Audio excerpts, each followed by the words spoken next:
இது இயேசு கிறிஸ்துவை பற்றிய உண்மை கதை. இவர் 2000 வருடங்களுக்கு முன் வாழ்ந்தவர். அப்போதைய குழந்தைகள் இயேசுவை தெரிந்து கொண்டார்களா என்பது நமக்கு தெரியாது. ஒருவேளை அவர்கள் இப்படி தெரிந்து கொண்டிருக்கலாம்.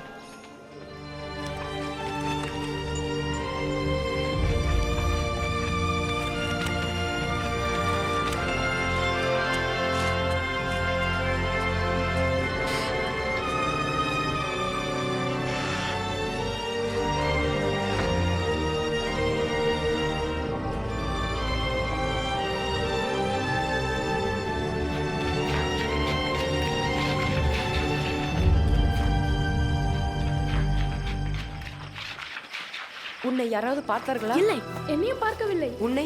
என்னை கூட பார்க்கவில்லை. செல்லுங்க. பெஞ்சமின், நீ என்ன சொன்னாலும் கடவுள் தான் அந்த இயேசுவை அனுப்பியிருக்கிறார் நான் நினைக்கிறேன். அவர் அற்புதங்களை செய்வதனாலா? அது தந்திர வேலையா இருக்கும். ஆமா, இல்லை என்றால் எப்படி செய்ய முடியும்? அதுதான் ஜோயல், அதை நான் விளக்க வேண்டியதில்லை. அற்புதங்களை கடவுள் மட்டும்தான் செய்ய முடியும். நீ சொல்றது குருடர்களை பார்க்க வைத்தது போலவா? ஆமா. இதில் ஒன்றையும் நான் நம்புவதாக இல்லை. நான் நம்புகிறேன். சாரா, இங்க என்ன செய்யற? என் கழுதைக்கு உணவு கொடுக்க மறந்துட்டேன். நீங்கள் இயேசுவை பற்றி பேசினதை கேட்டேன். அதை பற்றி அறிய விரும்புகிறேன். உனக்கு இயேசுவை குறித்து என்ன தெரியும்? நிறைய தெரியும். எங்க பாட்டிக்கு அவர் அம்மா மரியாதை தெரியும். அவரை பற்றி நிறைய சொன்னாங்க. அவர் பிறப்பு பற்றி கூட சொல்லியிருக்காங்க. உண்மையிலேயே அது பெரிய கதை தான். மரியாள் வாலிபத்தில் நாசரேத்தூரில் இருந்தாள். அவளுக்கு கல்யாணம் ஆகல. யோசேப்பு என்பவரை அவளுக்கு நிச்சயம் பண்ணியிருந்தாங்க. ஒரு நாள் கடவுள் காபிரியேல் என்ற தூதனை அனுப்பினார். மரியாளே, பயப்படாதே. நீ தேவனிடத்தில் கிருபை பெற்றாய். நீ கர்ப்பவதியாகி ஒரு குமாரனை பெறுவாய். அவருக்கு இயேசு என்று பெயரிடுவாயாக. இது எப்படியாகும்? நான் ஒரு கன்னிகை. பரிசுத்த ஆவி உன்மேல் வரும். ஆதலால் உன்னிடத்தில் பிறக்கும் பரிசுத்தமுள்ள பிள்ளை உன்னதமான தேவனுடைய குமாரன் எனப்படுவார். அவருடைய ராஜ்யத்திற்கு முடிவிராது. அப்போது மரியாள் பயந்துறாங்களா? தேவதூதன் என்னிடம் பேசியிருந்தால் நான் ரொம்ப பயந்திருப்பேன். அப்புறம் என்ன நடந்தது? நாசரேத்து ஊரில் உள்ள அனைவரும் அறிய வேண்டியது என்னவெனில், கலிலேயா எல்லா மனிதரும் அவங்க பிறந்த ஊரில் போய் பெயர் பதிவு செய்யணும்னு அரசாங்கத்துல சட்டம் போட்டாங்க. எனவே எல்லோரும் அவரவர் ஊர்களுக்கு சென்று. அதனால யோசேப்பு மரியாளை தான் பிறந்த ஊராகிய பெத்லஹேமுக்கு அழைத்து கொண்டு போனார். அவர்கள் பெத்லஹேமுக்கு வந்தபோது தங்குவதற்கு இடமில்லாத வகையில் அந்த நகரம் முழுவதும் நிறைய மக்கள் தங்கியிருந்தாங்க. அவர்கள் தங்குவதற்கு கிடைத்த இடம் மாட்டு தொழுவம் மட்டுமே. என்ன, மாட்டு தொழுவமா? ஆமாம், அப்படித்தான். அந்த இரவு குழந்தை இயேசு பிறந்தார். தொழுவத்திற்கு பக்கத்திலே இருந்த மலையிலே சில மேய்ப்பர்கள் தங்கியிருந்தார்கள். அவர்கள் ஆடுகளை காத்து கொண்டிருந்தார்கள். எல்லோரும் திடீரென்று ஒரு தூதனை கண்டார்கள். பயப்படாதிருங்கள். இன்று கர்த்தராகிய கிறிஸ்து என்னும் இரட்சகர் உங்களுக்காக தாவீதின் ஊரிலே பிறந்திருக்கிறார். மேய்ப்பர்கள் உடனே குழந்தையை பார்க்க போனார்கள். குழந்தையை முன்னணியில் கண்டார்கள். உன்னால் இதை யோசிக்க முடியுமா? நான் கழுதைக்கு ஆகாரம் போடுகிறது போல உள்ள ஒரு பெட்டியில் அவரை வைத்திருந்தார்கள்.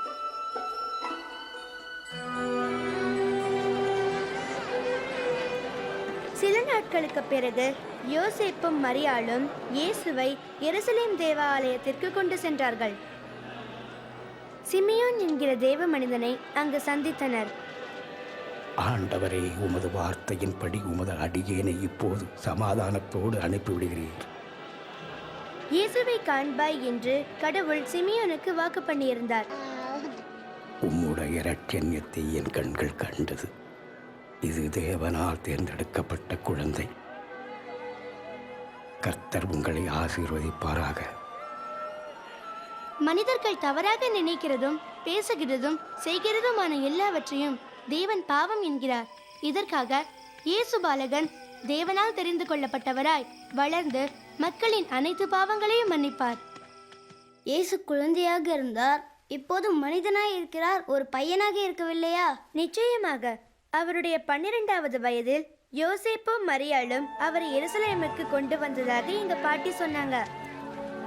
இயேசு ஆலயத்திற்கு போய் சபை தலைவர்களோடும் போதகர்களோடும் பேசினார். இப்படிப்பட்ட கேள்விகளை கேட்கின்ற இந்த சிறுவன் யார்? இவன் ஆசிரியத்தை சேர்ந்தவன். எங்களோடு வந்த இவன் பின்தங்கி விட்டான். தயவாக அவனை மன்னியுங்கள். பின்பு பின்பு இயேசு பெற்றோர்களோடு வீட்டிற்கு திரும்பினார். அவர் ஒவ்வொரு நாளும் ஞானத்தில் அதிகமாக வளர்ச்சி அடைந்தார். அவர் செல்ல பாதையை செவ்வாய்ப்படுத்துங்கள். ஒரு நாள் இயேசு தன் உறவினரான யோவான் ஸ்நானகனை போய் பார்த்தார். அங்கு யோவான் ஸ்நானகன் தேவனுக்கு கீழ்ப்படிந்தவர்களுக்கு ஞான ஸ்நானம் கொடுத்தார். இயேசுவும் அங்கு ஞான ஸ்நானம் எடுத்தார்.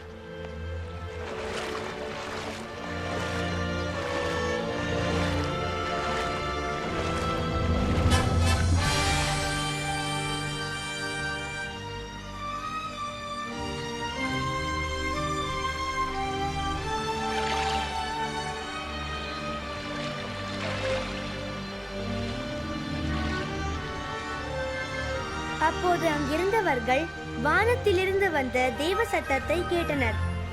நீர் என்னுடைய நேசகுமாரன், உம்மில் நான் பிரியமாய் இருக்கிறேன் என்பதே. அதன் பின் இயேசு என்ன செய்தார்? அவர் பட்டணங்கள் தோறும் சென்று தேவனை பற்றி மக்களுக்கு உபதேசித்தார். மகனே, ஐயா, இயேசு தான் வளர்ந்த ஊரான நாசரேத்திற்கு வந்தார். ஒரு நாள் இயேசு தேவாலயத்திற்கு வந்தபோது போதகர்கள் வேத பகுதி ஒன்றை வாசிக்க சொன்னார்கள். அப்போது அவர் மக்கள் கடவுளோடு அனுதினமும் வாழ தேவன் இயேசுவை அனுப்பினார், இதுவே கடவுளின் திட்டம் என்ற வேத பகுதியை அவர்கள் முன் வாசித்தார். கர்த்தருடைய ஆவியானவர் என் மேல் இருக்கிறார், ஏனென்றால் ஏழைகளுக்கு நற்செய்தியை சொல்ல என்னை தெரிந்துள்ளார். சிறைப்பட்டவர்களுக்கு விடுதலையும் குருடருக்கு பார்வையும் கொடுக்க என்னை அனுப்பியுள்ளார். நொறுங்குண்டவர்களுக்கு விடுதலை அளிக்கவும் தம்முடைய ஜனங்களை ரட்சிப்பதற்கான ஆண்டவருடைய காலம் வந்துவிட்டதும் அறிவிக்கவும் வந்துள்ளேன்.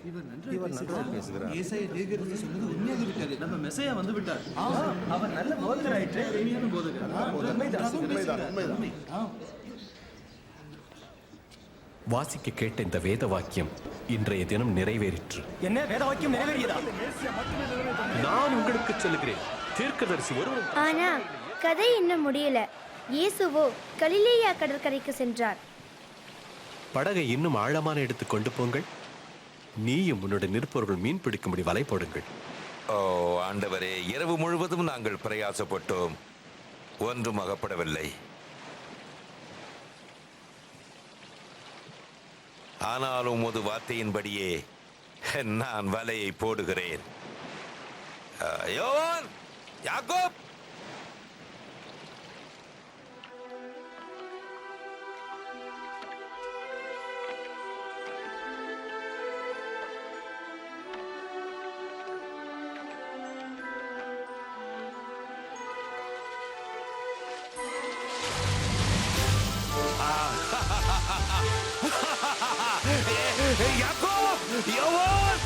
உங்கள் படகுகளை சீக்கிரமே கொண்டு வாருங்கள், உதவி செய்யுங்கள். எவ்வளவு மீன் தாராளம்.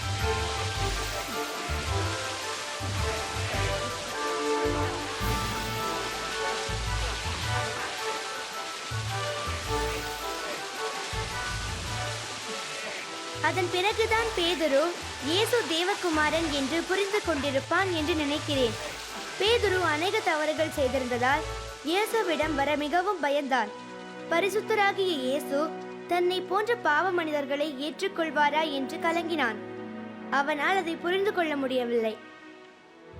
என்னை விட்டு அகன்று போகும் ஆண்டவரே, நான் ஒரு பாவியான மனுஷன். பயப்படாதே, நான் போகிறேன். ஆமா, ரொம்ப நேரம் ஆயிற்று, போகலாம். நானும் போறேன். பார்க்கலாம். சரி.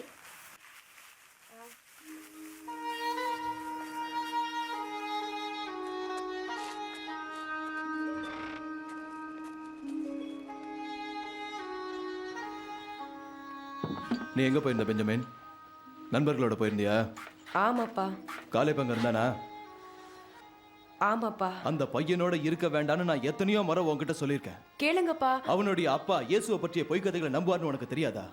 அதில் தவறு என்ன இருக்கிறது? நமது நம்பிக்கை கடவுள் ஒரு ராஜாவை நமக்கு அனுப்புவாருங்கிறது தான். ஆனா உன் நண்பனோட அப்பா தொழுவத்துல அந்த ராஜா பிறந்தாருன்னு நம்புறாரு. என்ன அறிவினா இது? ஒருவேளை அவர் சொல்வதே சரியாக இருந்தால்? போதும் பெஞ்சமின், இனிமே இதை பத்தி நாம பேச வேண்டாம். சரியப்பா. அவர் சமீபமாயிருக்கையில் அவரை நோக்கி கூப்பிடுங்கள். துன்மார்க்கன் தன் வழியையும் அக்கிரமக்காரன் தன் நினைவுகளையும் விட்டு கர்த்தரிடத்தில் திரும்ப கடவன். நம் தேவனிடத்திற்கே திரும்ப கடவன். அவர் மன்னிக்கிறதற்கு தயை பெருத்திருக்கிறார். இன்று அங்கே என்ன நடந்தது தெரியுமா? நான் அங்கே இருந்தேன். சொல்லு. என்ன?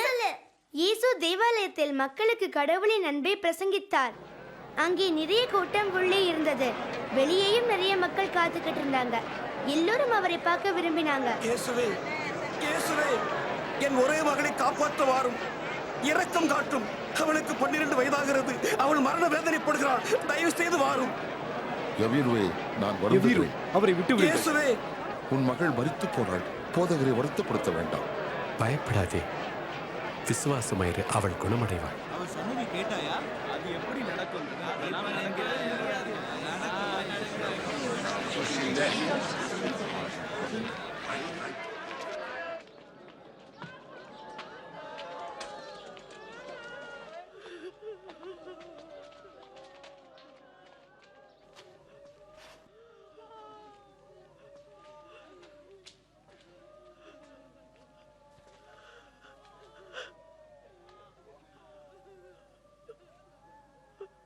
மகளே, எழுந்திரு.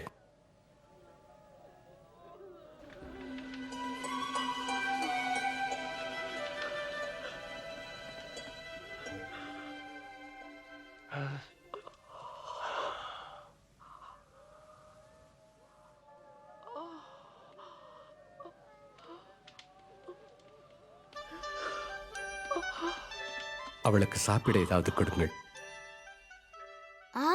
இது உண்மையா நடந்ததா? அப்படியே தான். அவள் வியாதியாய் இருந்ததாக தெரியவே இல்லை. எமது அப்பா சொன்னார், இயேசுவின் நண்பர்கள் மிகவும் கெட்டவர்கள், அவர்கள் பாவிகள் என்றார். அது உண்மைதான். ஆனால் இயேசு எல்லோரையும் நேசிக்கிறார். அவர்கள் யார் என்பதை பற்றி அவருக்கு அக்கறை இல்லை. மத்தேயுவை பற்றி எங்க அப்பா சொன்னாங்க. நகரத்துக்குள்ளே வருகின்ற மக்களிடம் அவன் வரி வசூல் செய்பவனாம்.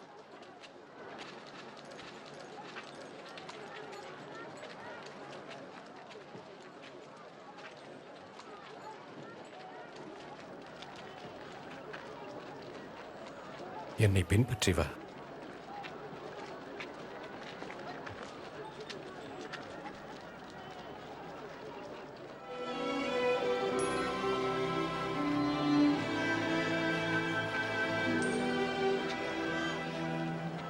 இயேசு தெரிந்து கொண்ட 12 சீடர்களில் ஒருவர்தான் மத்தேயு. அவர்கள் இயேசுவின் நண்பர்கள். அவரோடு எல்லா இடங்களுக்கும் சென்று கடவுளை பற்றி மக்களுக்கு போதித்தார்கள். இவர்தான் பேதுரு என்கிற சீமோன். பேதுருவின் சகோதரன் அந்திரேயா, யாக்கோபு, யோவான், பிலிப்பு, பர்தலமேயு. இவர் மத்தேயு. தோமா மற்றும் ஒரு யாக்கோபு, மற்றொரு சீமோன், யாக்கோபின் சகோதரன் யூதா, யூதாஸ் காரியோத்து. இது எல்லாம் எப்படி ஞாபகத்துல வச்சுக்க முடியும்? அவர் ரொம்ப அறிவாளி. நீ அப்படி நினைத்தால் உனக்கு மூளை இல்லை என்று அர்த்தம். அப்படி சொல்லாதே. உனக்கு உன் கழுதை மாதிரியே மந்த புத்தி தான். வாயாடி, ரொம்ப பேசாத. யார் வாயாடி? யார்? போதும், நிறுத்து. என்னை நிறுத்த. நீ யார்? அவனை விடாதே. அடி, அடி. அவனை கீழே தள்ளு. விடாதே. அடி. அவனை விடாதே. அடி. கீழே தள்ளு. அடி. போதும், நிறுத்திக்கோ. கீழே தள்ளு.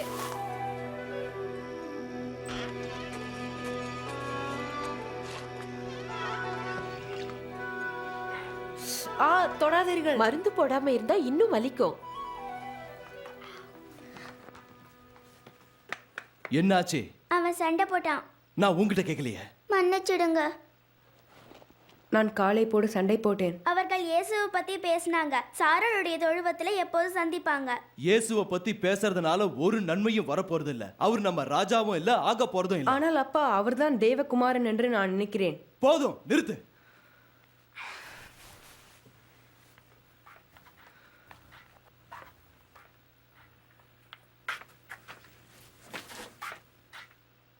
ஏன் பையனை ரொம்ப கண்டிக்கிறீங்க?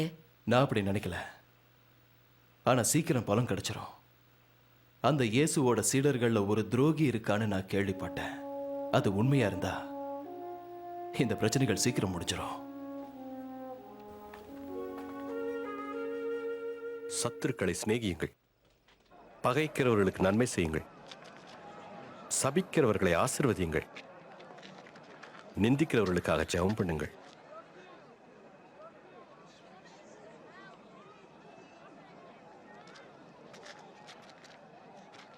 உன்னை ஒரு கன்னத்தில் அறைகிறவனுக்கு மறு கன்னத்தையும் காண்பி.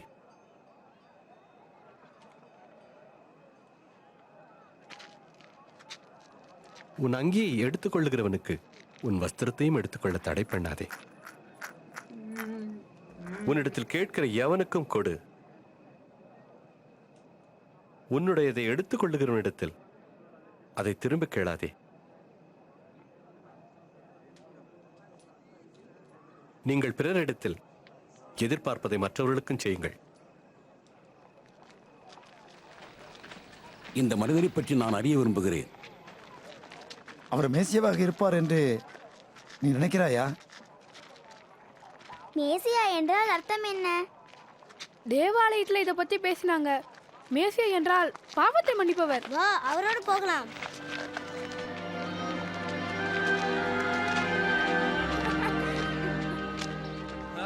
சிறந்த உணவு. இயேசு செய்த அற்புதங்களை நீ பார்த்தாயா? நம்புவது கடினம். யார் நம்புவார்கள் அதை? ஆயக்காரரோடும் பாவிகளோடும் இருக்கிறார். இவளே இங்கு வந்தாள் எனக்கு தெரியாது.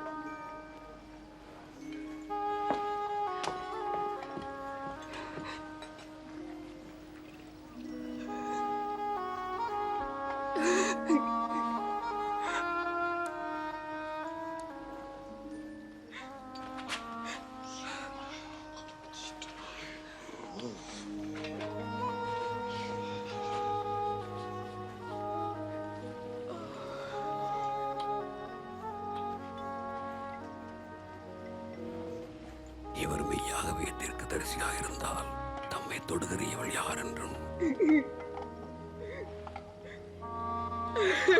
இவளுடைய பாவ வாழ்க்கை எப்படிப்பட்டது என்றும் அறிந்திருப்பார்.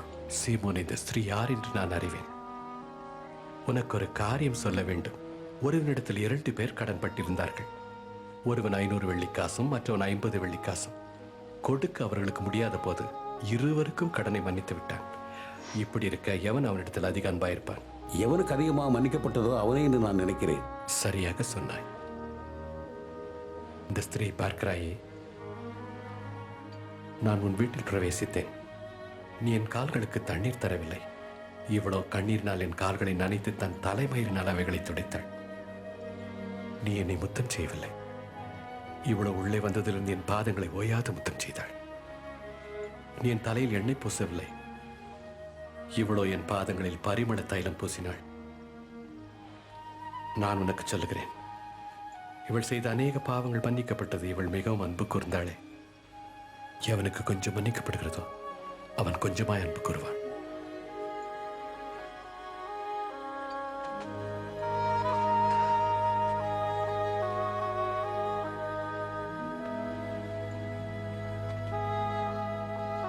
உன் பாவங்கள் உனக்கு மன்னிக்கப்பட்டது. உன் விசுவாசம் உன்னை ரட்சித்தது. சமாதானத்தோடு போ.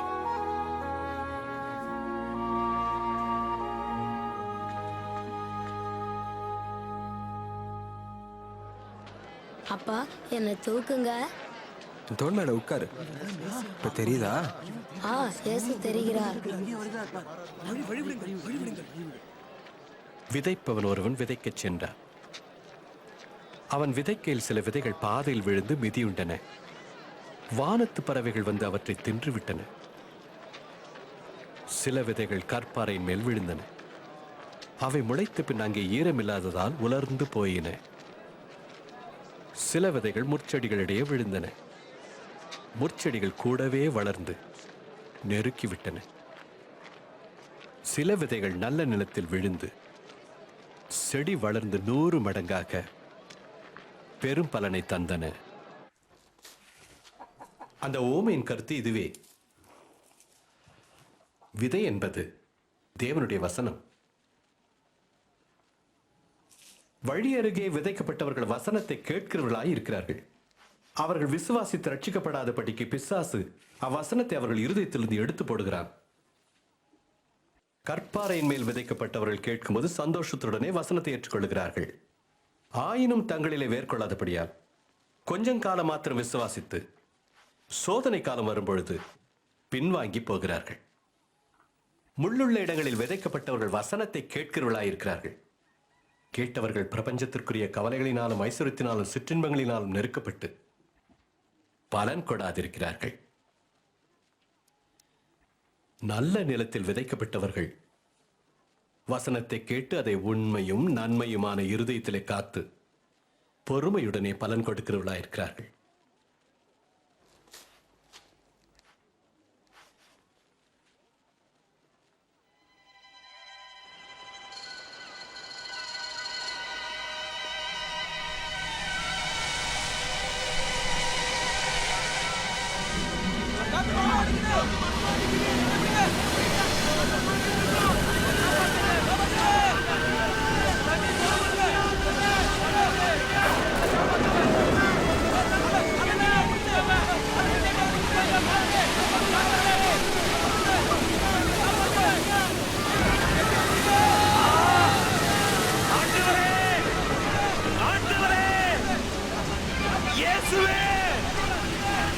நாங்கள் சாக போகிறோம்.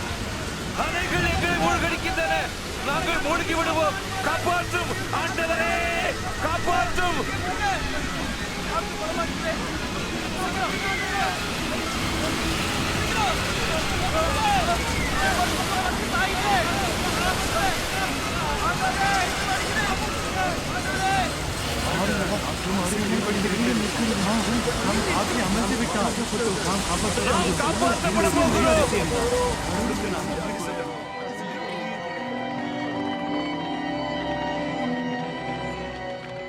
உங்கள் விசுவாசம் எங்கே?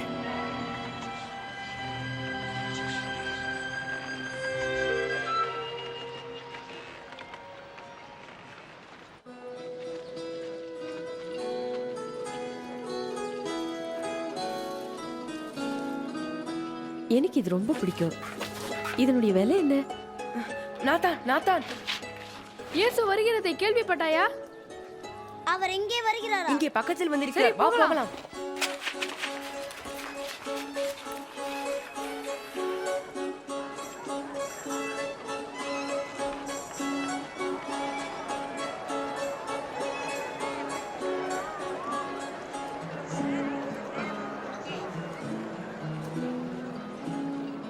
உன்னை அடித்ததற்காக வருந்துகிறேன்.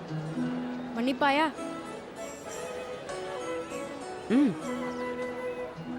ஆண்டவரே, இந்த ஜனங்களை அனுப்பிவிடும். அக்கம் பக்கத்தில் உள்ள கிராமங்களுக்கு சென்று தங்கும் இடத்தையும் ஆகாரத்தையும் பார்த்து கொள்ளட்டும். நீங்களே அவர்களுக்கு போஜனம் கொடுங்கள். ஆனால் எங்களிடம் இருப்பது 5 அப்பங்களும் 2 மீன்களும் தான்.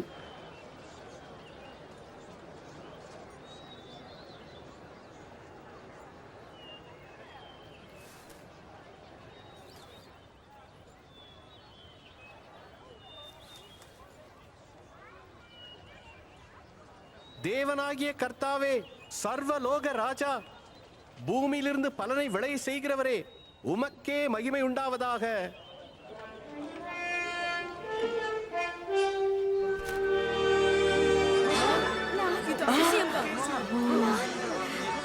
நம்பவே முடியல.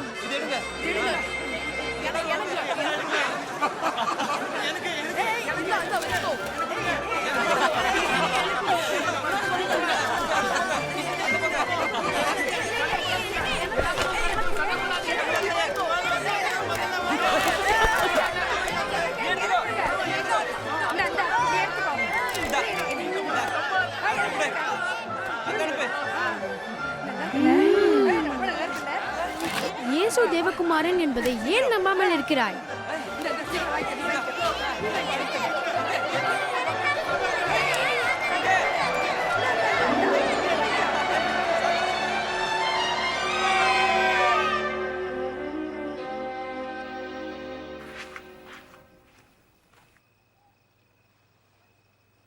இவ்வளவு நேரம் எங்க இருந்த? அப்பா, நான் இப்போ உண்மையை சொல்ல போறேன். நாங்க இயேசுவை பார்க்க போனோம். ஏன்? என் சொந்த கண்ணால பார்த்த பின்பு என்னால் நம்ப முடியல. 5 அப்பங்களையும் 2 மீன்களையும் கொண்டு அங்கிருந்த ஆயிரக்கணக்கான மக்களை போஷித்தார். யாருக்கு தெரியும் யோனத்தான், ஒருவேளை அவரே மேசியாவாக இருக்கலாம். நீ கூட இந்த சம்பவங்களை எல்லாம் நம்ப ஆரம்பிச்சிட்டியா?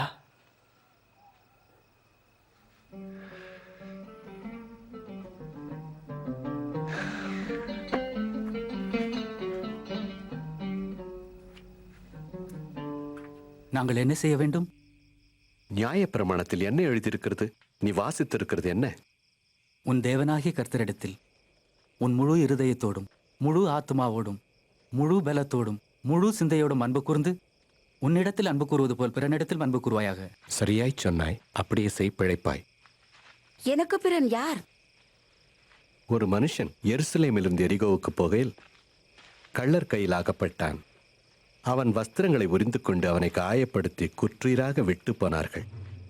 அப்பொழுது தற்செயலாய் ஒரு ஆசாரியன் அந்த வழியே வந்து அவனை கண்டு பக்கமாய் விலகி போனான். அந்தபடியே ஒரு லேவியனும் அந்த இடத்துக்கு வந்து அவனை கண்டு அவனும் பக்கமாய் விலகி போனான். பின்பு சமாரியன் ஒருவன் பிரயாணமாய் வருகையில் அவனை கண்டு மனதுருகி கிட்ட வந்து அவனுடைய காயங்களில் எண்ணெயும் திராட்சரசம் வார்த்து காயங்களை கட்டி அவனை தன் கழுதையின் மேல் ஏற்றி சத்திரத்திற்கு கொண்டு போய் பராமரித்தான். மறுநாளிலே தான் புறப்படும் போது 2 பணத்தை சத்திரத்தான் கைகளில் கொடுத்து, நீ இவனை விசாரித்துக் கொள், அதிகமாய் ஏதாகிலும் செலவழித்தான் நான் திரும்பி வரும்போது தருவேன் என்றான். இப்படி இருக்க கள்ளர் கையில் அகப்பட்டவனுக்கு இந்த 3 பேரில் எவன் பிறனாயிருந்தான்? அவனுக்கு இரக்கம் காட்டியவனே. நீயும் போய் அந்தபடியே செய். சிறு பிள்ளைகள் என்னிடத்தில் வருவதற்கு இடம் கொடுங்கள், அவர்களை தடை பண்ணாதிருங்கள். தேவனுடைய ராஜ்யம் அப்படிப்பட்டவர்களுடையது. எவனாகிலும் சிறு பிள்ளையைப் போல தேவனுடைய ராஜ்யத்தை ஏற்றுக்கொள்ளாவிட்டால் அதில் பிரவேசிக்க மாட்டான் என்று மெய்யாகவே உங்களுக்கு சொல்லுகிறேன். இப்படிப்பட்ட ஒரு பிள்ளை ஏற்றுக்கொள்ளுகிறவன் என்னை ஏற்றுக்கொள்ளுகிறான், என்னை ஏற்றுக்கொள்ளுகிறவன் என்னை அனுப்பினவரை ஏற்றுக்கொள்ளுகிறான். உங்களில் சிறுமியாயிருப்பவன் எவனோ அவன் பெரியவனாயிருப்பான்.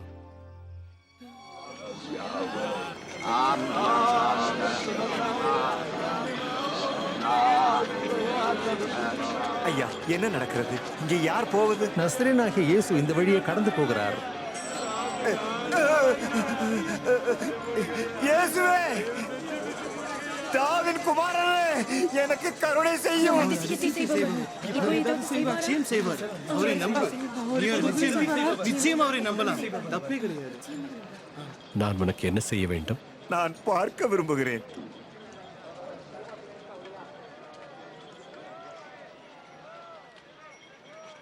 பார்வை அடைவாயாக. உன் விசுவாசம் உன்னை ரட்சித்தது. என்னால் பார்க்க முடிகிறது, என்னால் பார்க்க முடிகிறது.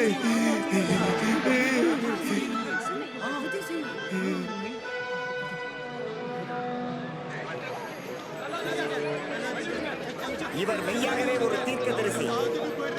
என் ஆண்டவரே, என் தேவனே, என்னை ரட்சியும். தேவனே, எங்களை ரட்சியும், எங்களை ரட்சியும். தேவனுக்கு ஸ்தோத்திரம். ஆண்டவரே, மெய்யான வழியை எங்களுக்கு காட்டும். ஆமாம், நானும் கூட அவரை பார்க்கிறேன். அங்கே இருக்கிறார்.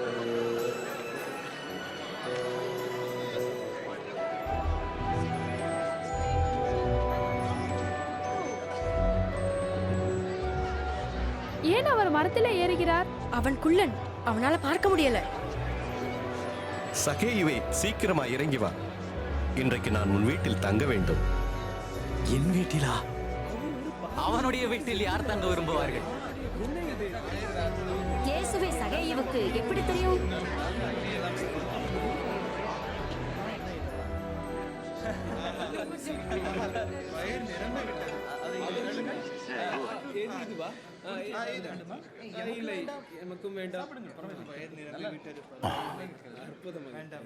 கேளுங்கள், என் ஆசியில் பாதியை ஏழைகளுக்கு கொடுக்கிறேன்.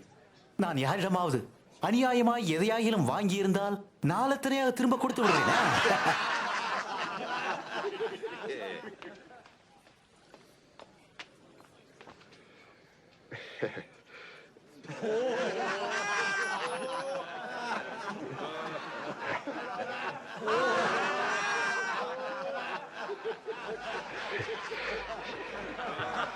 என்னால் நம்ப முடியவில்லை. வரி வசூலிக்கும் ஒருவன் திரும்ப கொடுக்கிறானா? கூடாத காரியம். இன்றைக்கு இந்த வீட்டுக்கு ரட்சிப்பு வந்தது. இவனும் ஆபிரகாமுக்கு குமாரனாயிருக்கிறான். இழந்து போனதை தேடவும் ரட்சிக்கவுமே மனுஷகுமாரன் வந்திருக்கிறார்.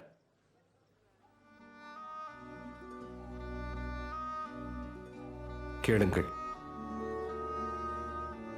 நாம் எருசலேமுக்கு போகிறோம். மனுஷகுமாரனை குறித்து தீர்க்கதரிசிகளால் எழுதப்பட்ட விலங்கை நிறைவேறும். அவர் புறஜாதியிடத்தில் ஒப்புக் கொடுக்கப்படுவார். அவர்கள் அவரை பரியாசம் பண்ணி அவரை நிந்தைக்குள்ளாக்கி முகத்தில் துப்புவார்கள். வாரினால் அடித்து கொலை செய்வார்கள். ஆனால் 3ஆம் நாளிலே உயிரோடு எழுந்திருப்பார்.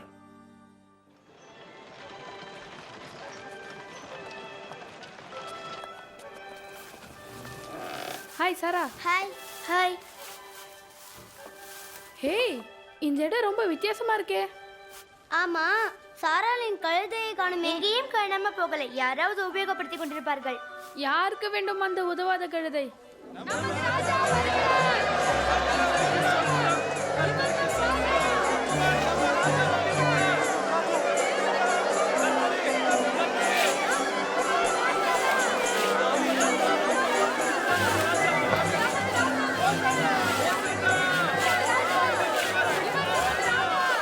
போதகரே, அமைதியா இருக்கும்படி மது சீஷருக்கு கட்டளையிடும். இவர்கள் பேசாமல் இருந்தால் இந்த கல்லுகளை கூப்பிடும் என்று உங்களுக்கு சொல்லுகிறேன். இவரே சமாதான பிரபு.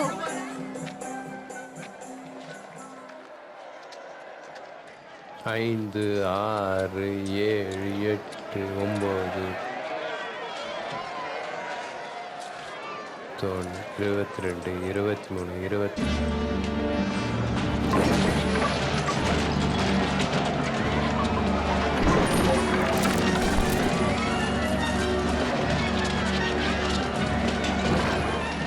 ஏசையன் ரொம்ப கோபமாக இருக்கிறார்.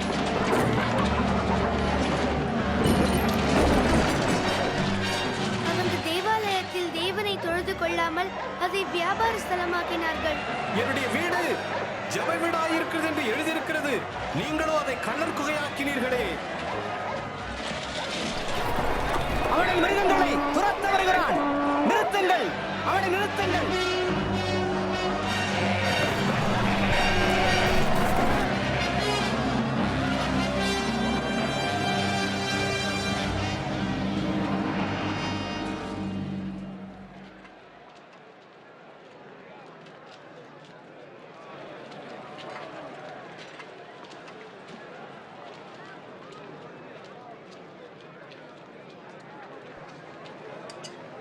இது ரொம்ப குறைவு.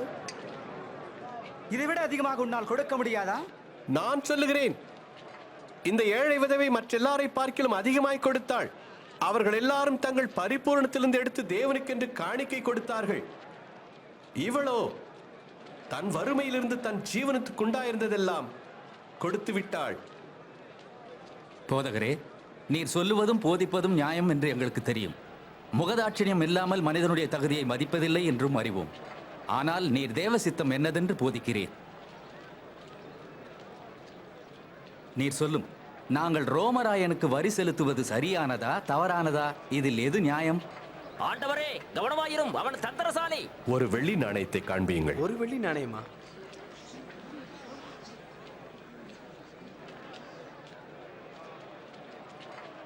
இதில் இருக்கிற முகமும் பெயரும் யாருடையது?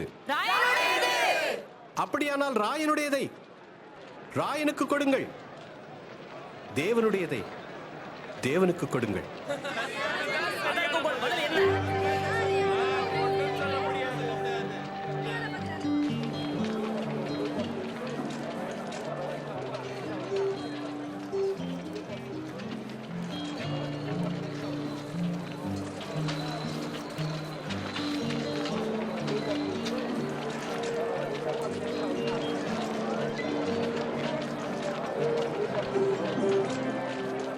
அதோ பார், பேதுரு அங்கே என்ன செய்கிறார்?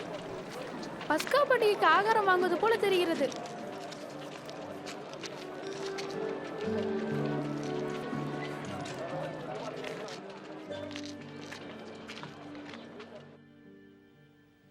நான் பாடுபடுவதற்கு முன்னே உங்களுடனே கூட இந்த பஸ்காவை புசிக்க ஆசையா இருந்தேன். உங்களுக்கு சொல்லுகிறேன், தேவனுடைய ராஜ்யத்தில் இது நிறைவேறும் அளவும் நான் இனி புசிப்பதில்லை.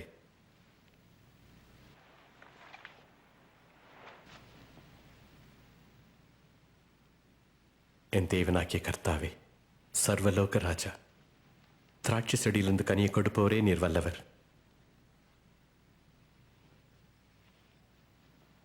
நீங்கள் இதை வாங்கி உங்களுக்குள்ளே பங்கிட்டுக் கொள்ளுங்கள்.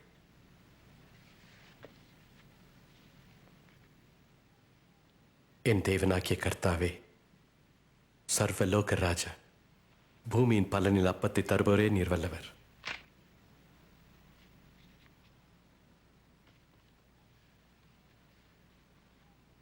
இது உங்களுக்காக கொடுக்கப்படுகிற என்னுடைய சரீரமாய் இருக்கிறது. என்னை நினைவு கூறும்படி இதை செய்யுங்கள். இந்த பாத்திரம் உங்களுக்காக சிந்தப்படுகிற என்னுடைய இரத்தத்தினாலாகிய புதிய உடன்படிக்கையாக இருக்கிறது. ஆனால் இதோ என்னை காட்டி கொடுக்கிறவனுடைய கை என்னுடனே கூட பந்தியில் இருக்கிறது. தீர்மானிக்கப்பட்டபடியே மனுஷகுமாரன் போகிறார். ஆனாலும் அவரை காட்டி கொடுக்கிற மனுஷனுக்கு ஐயோ. அது கூடாத காரியம். ஆண்டவரே, அது யார்? அப்படி நடக்காது. ஆண்டவரே, உம்மை காட்டி கொடுப்பவன் யார்? ஆண்டவரே, நான் உம்மோடு சிறைப்படுவதற்கும் மரிக்கவும் ஆயத்தமாயிருக்கிறேன். இன்றைக்கு சேவல் கூவதற்கு முன்னே நீ என்னை 3 தரம் மறுதலிப்பா என்று உனக்கு சொல்லுகிறேன்.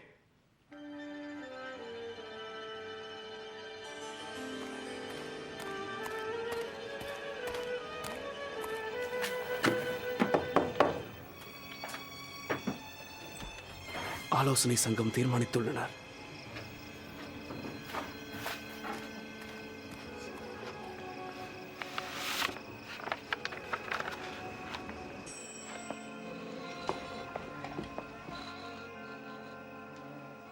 யோனத்தான், என்ன அது? ராஜா என்று அழைக்கப்பட்டவரின் ஆளுகைக்கு முடிவு வந்தது போல தெரிகிறது. ஆலோசனை சங்க செய்தி இது. இயேசுவின் சீடர்களில் ஒருவனான யூதாஸ் காரியோத் அவரை காட்டிக் கொடுக்க சம்மதித்துள்ளார்.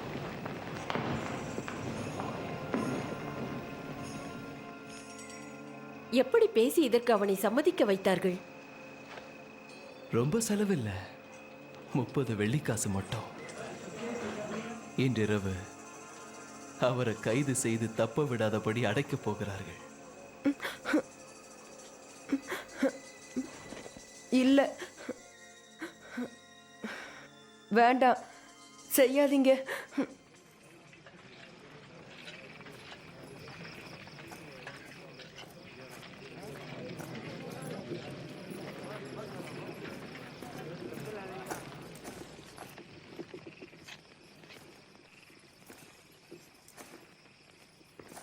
யோதாஸ்,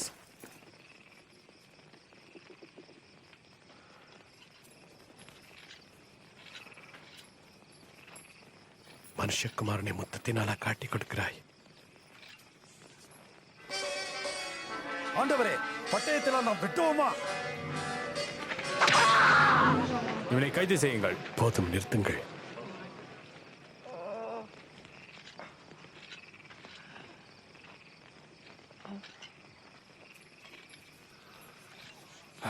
என்ன அற்புதம்! கள்ளனை பிடிக்க வருவது போல பட்டயங்களையும் தடிகளையும் எடுத்து வந்திருக்கிறீர்களே. நான் தினந்தோறும் தேவாலயத்தில் உங்களோடு கூட இருக்கையில் என்னை பிடிக்க கை நீட்டவில்லை. இதுவோ உங்களுடைய வேலை. அந்தகாரத்தின் அதிகாரமாய் இருக்கிறது.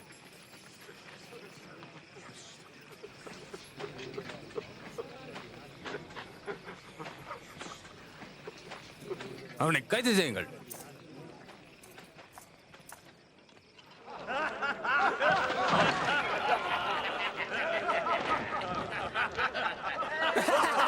இது ராஜா அணிந்திருந்த அங்கி. இன்னைக்கு என்ன நடக்க போகும் எங்களுக்கு சொல்லும். எங்களை ரட்சிக்க போகும் ராஜா நீயா? சொல்லும், நீயா எங்களை ரட்சிக்க போகிறாய்? இந்த மனிதனும் இயேசுவோடு இருந்தவன் தான். அம்மா, எனக்கு அவரை தெரியாது. இவர்களை நான் ஒன்றாக பார்த்திருக்கிறேனே.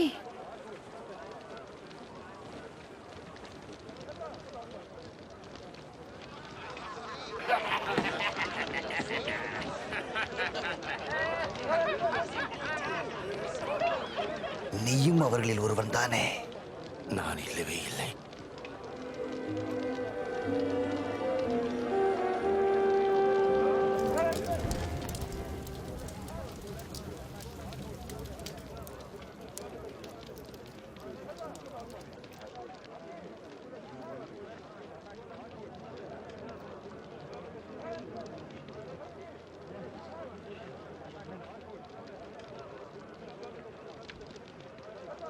இந்த மனுஷன் இயேசுடன் இருந்தவன் என்பதில் எந்தவித சந்தேகமும் இல்லை.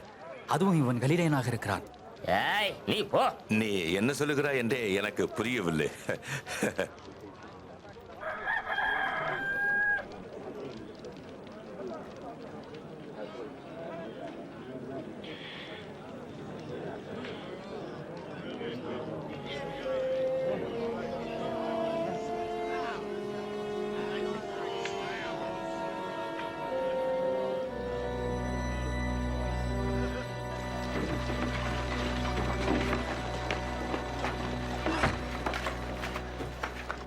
நாத்தான், நாத்தான், என்ன இது பெஞ்சமின்? இயேசுவுக்கு உபத்திரவம். வா போய் மத்தவங்களை கூப்பிடலாம்.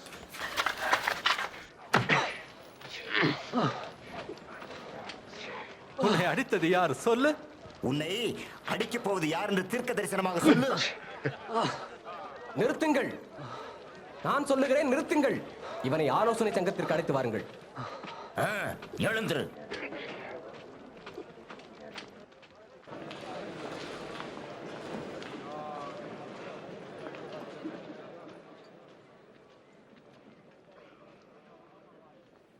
சொல்லும், நீதான் மேசியாவா? நான் சொன்னாலும் நீங்கள் நம்ப மாட்டீர்கள். நான் உங்களை கேள்வி கேட்டாலும் நீங்கள் பதில் சொல்ல மாட்டீர்கள். இது முதல் மனுஷகுமாரன் சர்வ வல்லமையுள்ள தேவனுடைய வலது பாரிசத்தில் வீற்றிருப்பார். அப்படியானால் நீ தேவகுமாரனா? நீர் சொன்னபடி நான் அவர்தான். அதை சொல்ல அவனுக்கு அதிகாரம் கொடுத்தது யார்? இவன் இங்கு சொன்னதைத்தான் நாம் அனைவரும் கேட்டோமே. இவனை நாம் பிலாத்துவிடம் அழைத்து செல்வோம். அப்படியே செய்வோம்.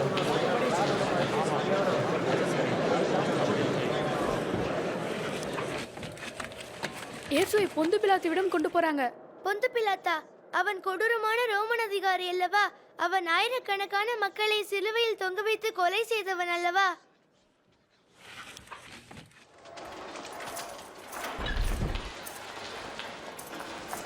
நட.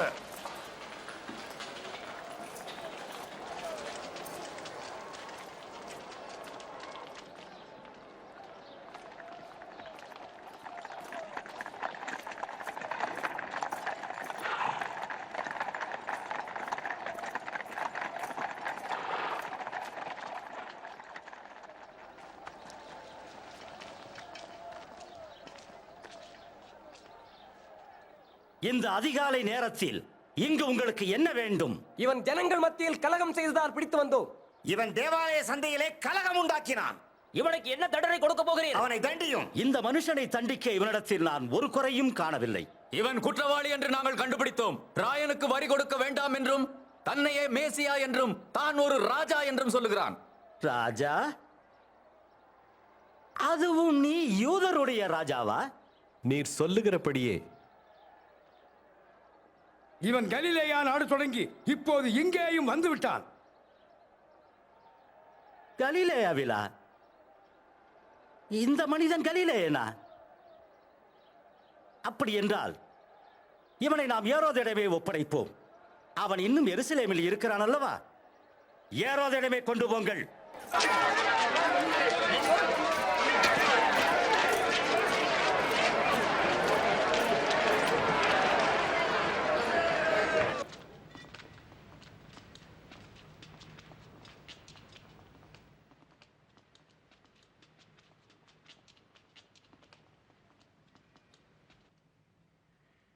நீ உன்னை யார் என்று சொல்கிறாய்?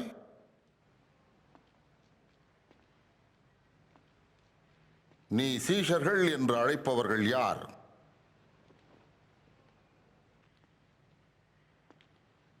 நீ அநேக அற்புதங்களை செய்வதாக கூறுகிறார்களே.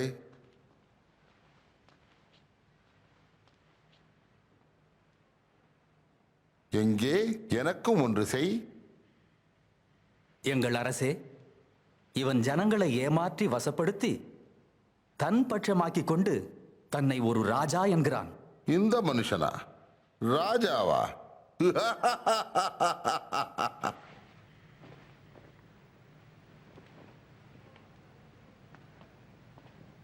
மகாராஜாவே, இவனை நன்றாக அடியுங்கள். பிலாத்துவினிடமே அழைத்துச் செல்லுங்கள். இது அவனுடைய ஆட்சிக்குட்பட்டது. இந்த மனிதன் மரண தண்டனைக்கு ஏதுவானது ஒன்றும் செய்யவில்லை. ஆகையால் இவனை சாட்டையால் அடிப்பித்து விடுதலையாக்குகிறேன். பண்டிகை தோறும் ஒரு குற்றவாளி எங்களுக்கு விடுதலையாக்குவது உமது கடமை அல்லவா? பரபாசை எங்களுக்கு விடுதலை செய்யும். இந்த மனிதனை தீர்த்துவிடும். ஆமாம், பரபாசை எங்களுக்காக விடுதலை செய்யும்.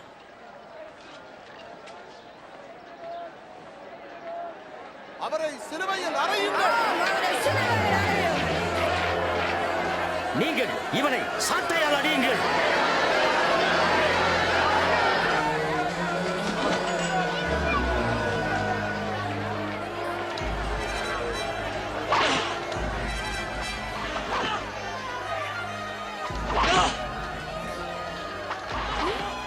அவர் ஒரு தவறும் செய்யவில்லையே.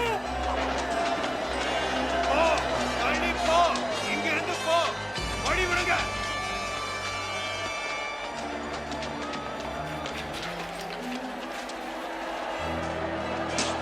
தள்ளிப்போ, நான் சொன்னதை போல செய். அவங்க அவரை கொண்டுட போறாங்களா? எழுந்து, எழுந்து. யோ, உன் பேர் என்ன? சிரேனே என்னும் ஊரை சேர்ந்த சீமோன். தூக்கிட்டு போ.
பிதாவே, இவர்களுக்கு மன்னியும்.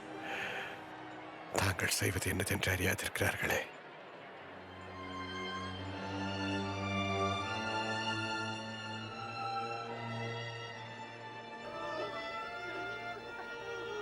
இவன் மற்றவர்களை ரட்சித்தார், இப்போது தன்னைத்தானே ரட்சித்துக் கொள்ளட்டும். நீ மேசியவானால் உன்னை நீயே ரட்சித்துக் கொள். எங்கே? சிலுவையிலிருந்து இறங்கி வா. எங்கே உமது அற்புதங்களில் ஒன்றை காட்டு பார்ப்போம்.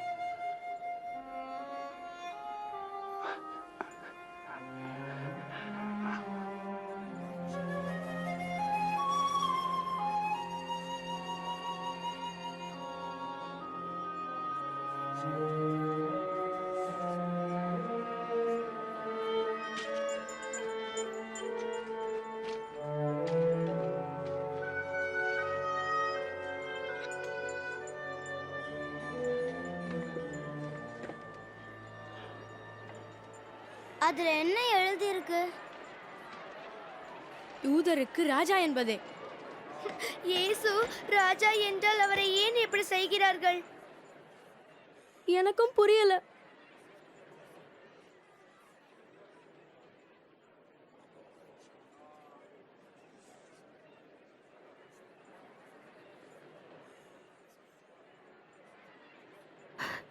யோனத்தான்,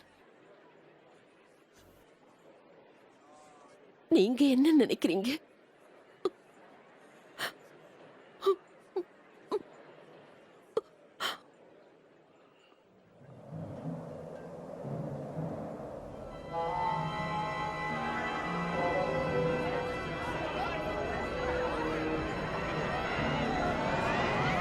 என்ன நடக்குது?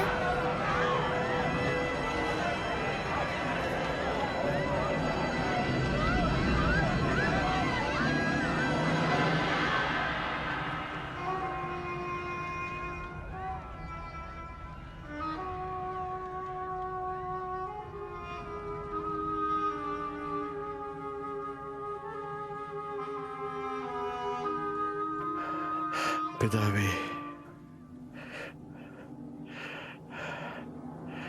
உம்முடைய கைகளில் என் ஆவியை ஒப்புவிக்கிறேன்.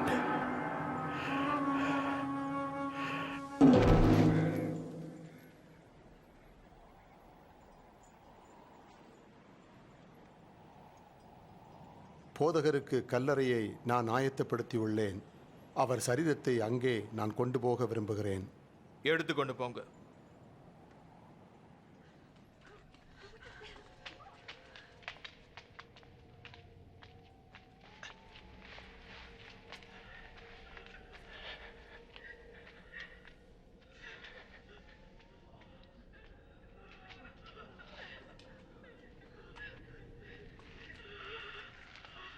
ஐயா, நாங்களும் கர்த்தருடைய சரியத்தை பின்பற்றுகிறோம். நான் உதவி செய்கிறேன். துரிதப்படுத்துங்கள். ஓய்வு நாள் சமீபித்துள்ளது.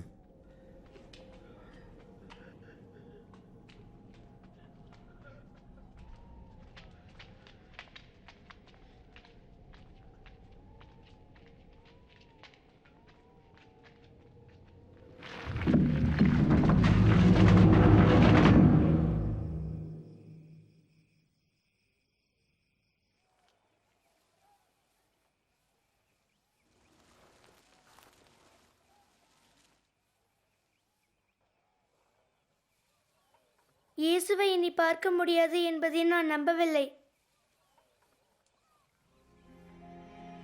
ஒரு நிமிஷம். இயேசு திரும்ப திரும்ப சொன்னது உங்களுக்கு எல்லாம் ஞாபகம் இல்லையா? என்ன? எனக்கு ஞாபகம் இருக்கு. 3ஆம் நாளில் நான் மீண்டும் உயிரோடு வருவேன் என்று சொன்னாரே.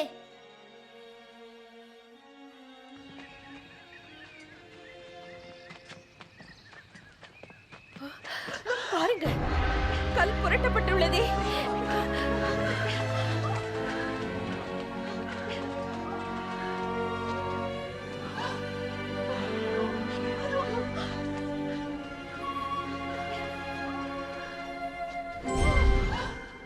உயிரோடு இருக்கிறவரை நீங்கள் மரித்தோரிடத்தில் தேடுகிறது என்ன? அவர் இங்கே இல்லை. அவர் உயிர்த்தெழுந்தார். மனுஷகுமாரன் பாவிகளான மனுஷர் கைகளில் ஒப்புக் கொடுக்கப்படவும் சிலுவையில் அறையப்படவும் 3ஆம் நாளில் எழுந்திருக்கவும் வேண்டும் என்பதாக அவர் கலிலேயா என்னும் நாட்டில் இருந்தபோது உங்களுக்கு சொன்னதை நினைவு கூறுங்கள்.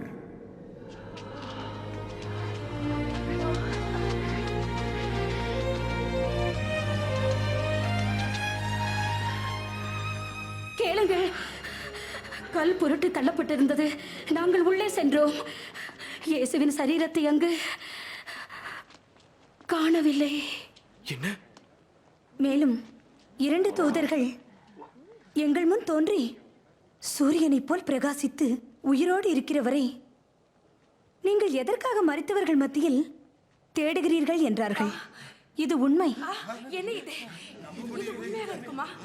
எங்களை நம்புங்கள், நம்புங்கள். நாங்கள் அவர்களை கண்டோம். நீங்களும் போய் பாருங்கள். கல்லறை காலியாக உள்ளது. நமது ஆண்டவர் அங்கு இல்லை.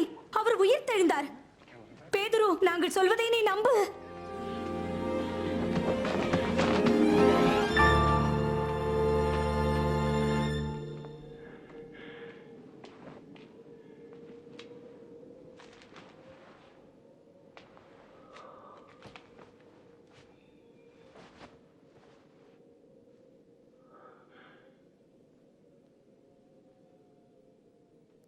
மெய்யாகவே நமது ஆண்டவர் உயிர் தெழுந்தார். சீமோனுக்கு அவர் தரிசனமானார். வரும் வழியில் அவரை நாங்கள் அறிந்து கொள்ள. ஆனால் அவர் அப்பம் பெற்ற போது நாங்கள் அவரை அறிந்து கொண்டோம். அவர் எம்மாவுக்கு போனது எவ்வளவு வியப்பாக இருக்கிறது.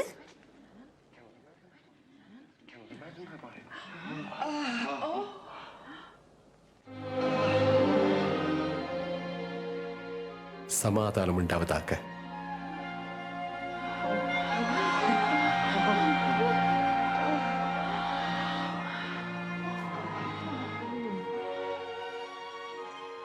நீங்கள் ஏன் கலங்குகிறீர்கள்? உங்கள் இருதயங்களில் சந்தேகங்கள் எழும்புகிறது என்ன?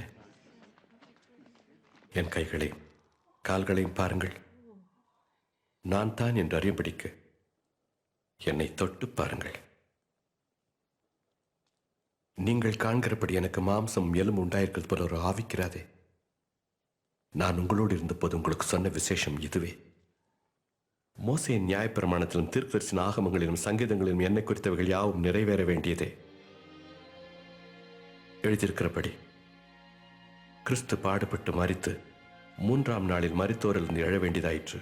அவருடைய நாமத்தினாலே மனம் திரும்புதலும் பாவ மன்னிப்பும் எருசலேம் தொடங்கிய சகல தேசத்தாருக்கும் பிரசங்கிக்கப்படவும் வேண்டும். இயேசு தேவகுமாரன் என்று காலேப் என்னிடம் சொன்னபோது என்னால் நம்ப முடியவில்லை. ஆனால் அவர் செய்த அநேக அற்புதங்களை பார்த்தேன். அவர் கடவுளின் அன்பை போதித்ததையும் கேட்டேன். இயேசுவுக்கு அவர்கள் செய்த கொடுமையை பார்த்தேன். அவரை அடித்தார்கள், அவரை சிலுவையில் அறைந்தார்கள், மரித்ததையும் கண்டேன்.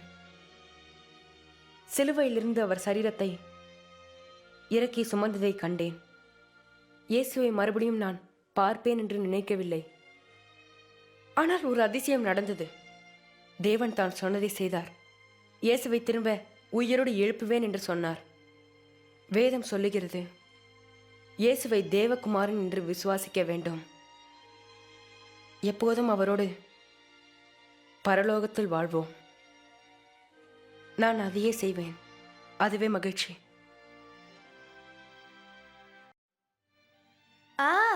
இன்னும் ஒரு நல்ல கதை. இது உண்மைதான். இயேசு யார் என்று நீங்க காலேப், ஜோயல், நாத்தான் மற்றும் பெஞ்சமினோட சேர்ந்து பார்த்தீங்க. நான் இயேசுவை தேவகுமாரன் என்று நம்பி உள்ளத்தில் ஏற்றுக்கொண்டேன்.